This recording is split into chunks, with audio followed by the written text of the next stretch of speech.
Hello CandyLand campers, and welcome back to another video. We are nearing the end of Camp CandyLand, and I've had so much fun creating with you guys and seeing all the things that you have created. I think this was such an awesome theme for everybody.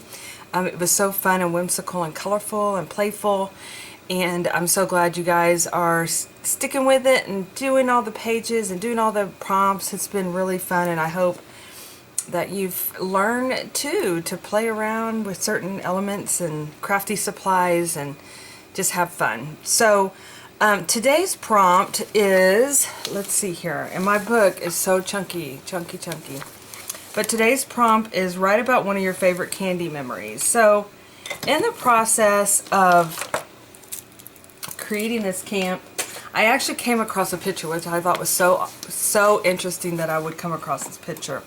But I'll show you guys in just a minute. But just to give you a little background, and I've told this story to two different groups.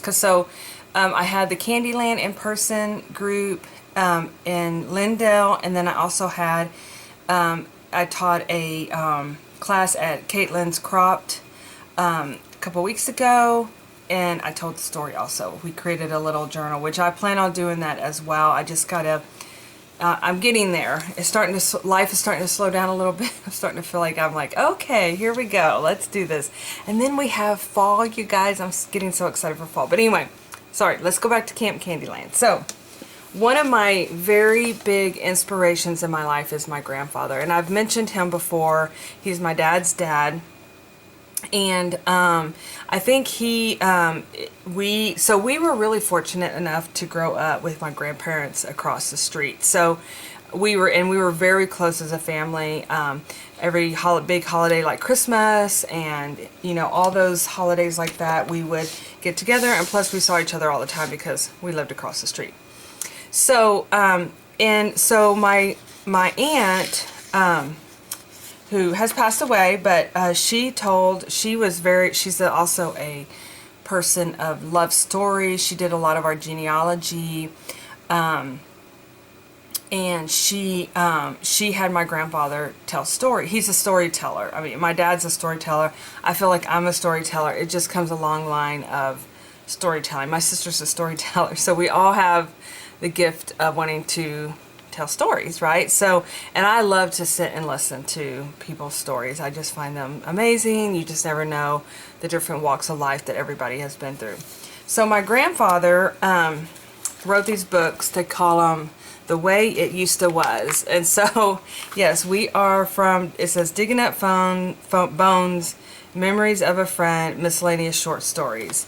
And so he grew up in the Texas Hill Country, and he literally wrote story. He has another memoir that he wrote that kind of tells a story, and then this is kind of a bunch of little short stories that that he talked about. So I mean, it's a lot of. In fact, I get really emotional when I read it. I've read it so many times, but I mean, it's just interesting things. So, I mean, he was just your typical young man growing up in the hill country. And then at the age of, I believe, 11, or I got to go back and play, because I have 11 and 15 in my brain, but I don't know which one. But so my great-grandfather, his father passed away. Anyway, they moved to Austin. So that's how we came into be in Austin and grew up. My parents grew up in Austin, etc. So that's how we kind of came into Austin. But let's get to what we're talking about here. So he worked for a candy factory in Austin when he started out being a young man. And he told about his story. So that is my favorite story, and I'll tell you why it's my favorite story. This is where I'm going to bring out the picture that I found when we were going through all of this. This is my mom and dad's house, and that's my grandfather. This was actually in 2010, so it's been a while. He has recently passed away, or within the last, time goes by so fast. I think it's like 5 years, but it may be longer. I don't know, but that's my dad, and we would make peanut brittle every Christmas, and we would make batches, like 25 batches of peanut brittle, and we would give them to friends and family and myself because I am a true peanut brittle addict. I confess. And that's why I didn't buy any when I was in Lindale, because I'm like, I will just eat the whole bag in one sitting. And I knew that, so I had to like fight the battle of like wanting to eat it all. But I found, so this is what's ironic, is I'm starting the story. I happen to go, you know, I've been reading little inserts from his story throughout, just periodically, because I always encourage everybody to tell their story. But I came across this one, and I came across where he talks about when he worked in the candy factory and how we used to do peanut brittle every year. So that sums up why my favorite candy story that I want to put in my journal. So I wanted to kind of talk about right here. So let's find a page to work on, first of all. How's your journal looking? I hope it's looking fluffy and fun. I've had so much fun with this. So there was a page in here that I saw that had like, I had some line pages right here. Okay. So I think I'm going to do a page over here. Put the fluff down. And cut his handwriting out and put that in my book.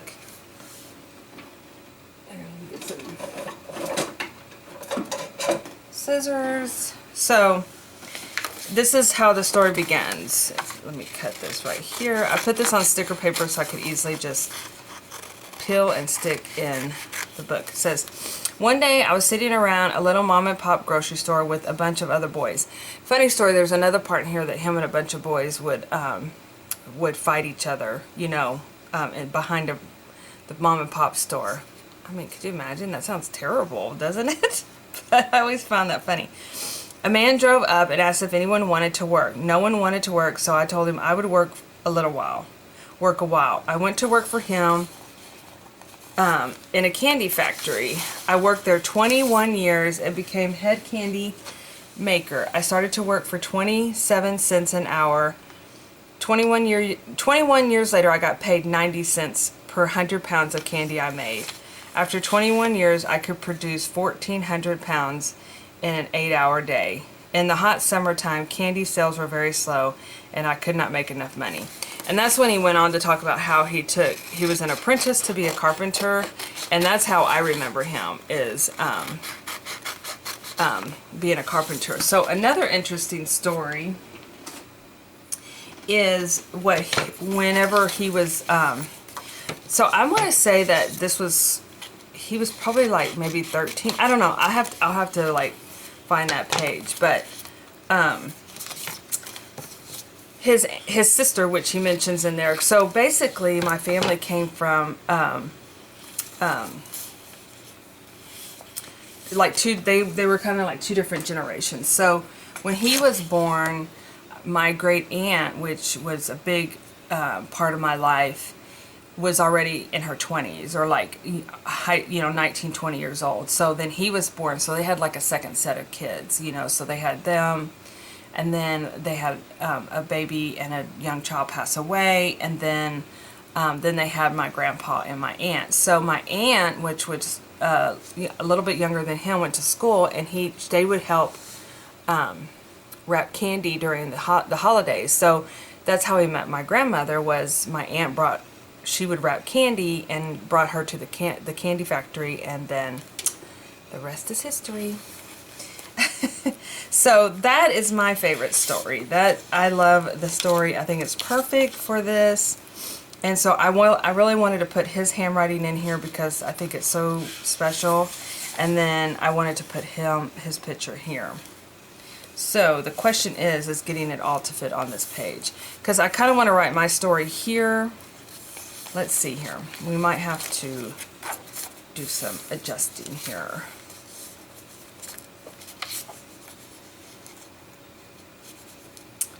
Let's see here. I really like the line pages. That's why I was going for this, because it had lines on it for myself to write. But I don't know if I'm going to have enough room to be able to add all the things I want to. Maybe better if I did this. And then I gotta add my grandma nut. I think that's so funny to have that as her name, Grandma Nut. But I wanted to put this in there because of the peanut brittle.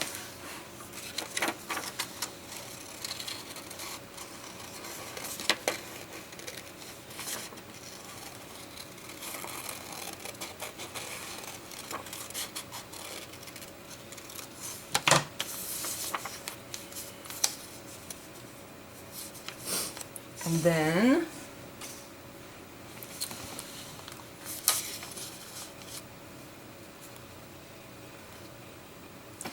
we actually made peanut brittle for a while after, I don't know if we made it since my grandfather passed away, but it would be the whole day. And I mean, you can see they put brown paper on the floor because sugar everywhere. You wouldn't think so, right? Because you're just measuring it out. But yeah, we would have sugar. Sugar would just, I don't know, it somehow would end up, and my mom would be like, I don't want the sugar on my floors. And so we started putting the brown paper down, so that way the sugar wouldn't get on the floor and it'd be an easier cleanup.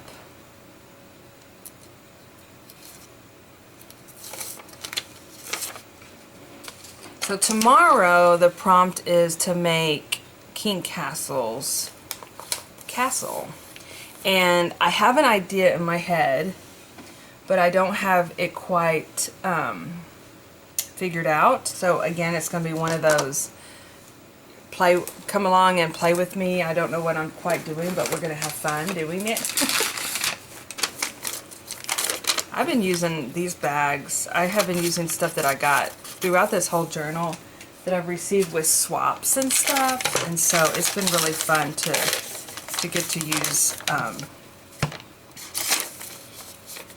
use things that were given during the swap.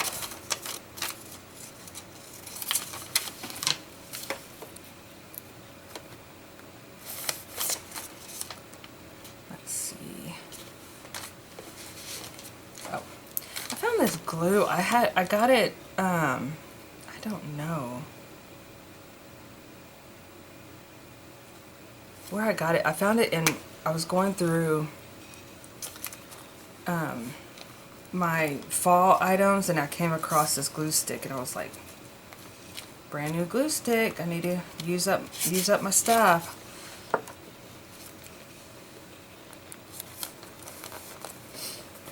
Okay. So yeah, so he went on to be a carpenter, and that's when I knew my grandfather, because my dad worked for him, and they would go and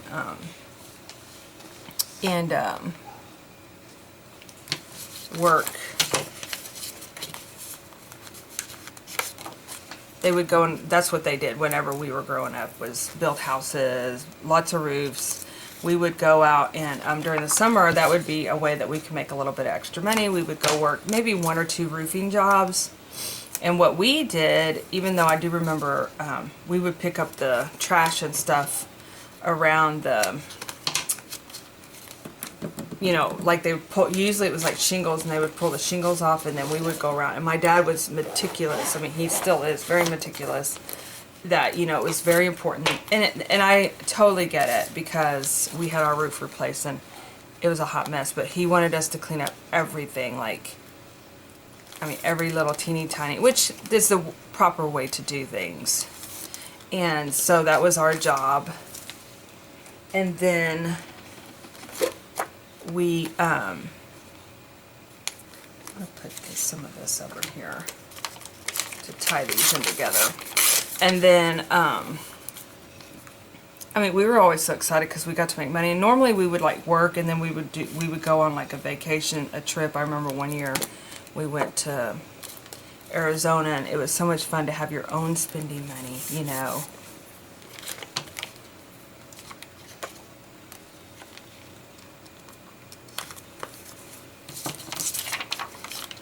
And what else? Oh, I'm trying to think what else he...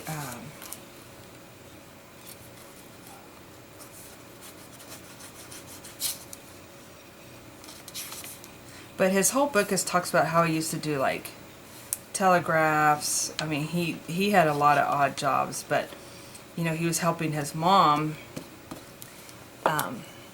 make ends meet because, you know, they had to move to Austin.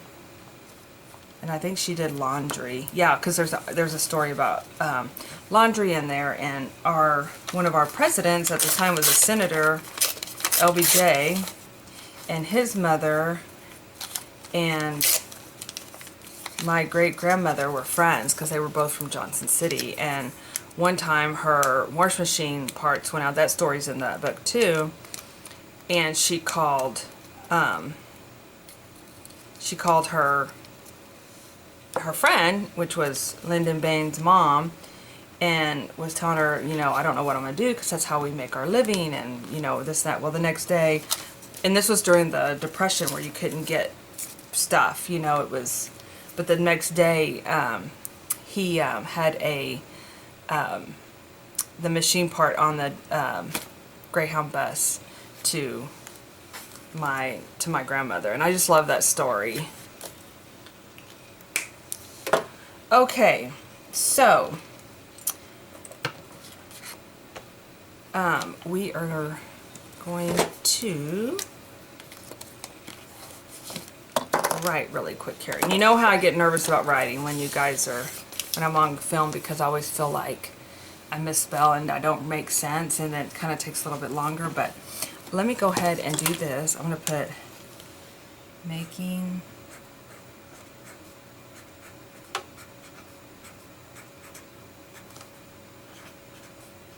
peanut brittle. So I think what I'm going to do is just kind of outline this, and I'm going to tell my story. So I think I'll go ahead and do that offline, just because I always feel like, well, that way you guys don't have to wait while I write it out and misspell things. But, you know, let's finish up this. And I feel like, of course, with it being peanut brittle, we got to do brown. Okay, which reminds me, actually, I'm glad if you're sticking around, you're going to get a little treat, because I really wanted to show you guys later after camp this, but I want to show y'all the cutest darn swap. We did a friendship swap, and I want to show you guys this one swap because it totally goes with this theme of this page. And I told her, I said, this is the cutest thing I ever did see. Okay, or one of the cutest. You know, there's lots of cute things I've always just seen. But, okay, so we did a swap, and I wanted to show you guys this because I think this is such a fun project, and I would love to do this with the journal community. But we did a friendship pen swap. And so we made these flags up, which I was going to do. I'll probably do a standalone video too, but you're getting a little sneak peek. But everybody brought friendship pens to share, and then we created these little flags that you could hang and add your friendship pens on. So I'm going to show you what she made. Is that just not the cutest? It's a peanut, you guys. It's a peanut charm. And I think it's a real peanut, but she covered it like in Mod Podge. Isn't that the cutest thing you ever did see in your life? Oh my gosh, so creative, so creative. So I will come back. We'll come back and talk about our friendship pin flag. But I did want to show y'all, since we are messing with peanuts, how adorably cute that is. And yes, you probably will be seeing something like that in a, you'll probably be seeing something like that in a CWR kit sooner or later. Alright, you guys, thank you so much for joining me, and I will see you guys tomorrow in our next to last video, because the very last video I'll be doing a flip through of our journal, and we'll be showing you guys. I do want to include a bunch more pictures in here, so I am going to be working on it as adding more things to fill up my pages with things, and plus I got so much more ephemera I can start adding to it. So Alright, you guys, thank you so much for watching, and I will see you in my next video. Bye-bye.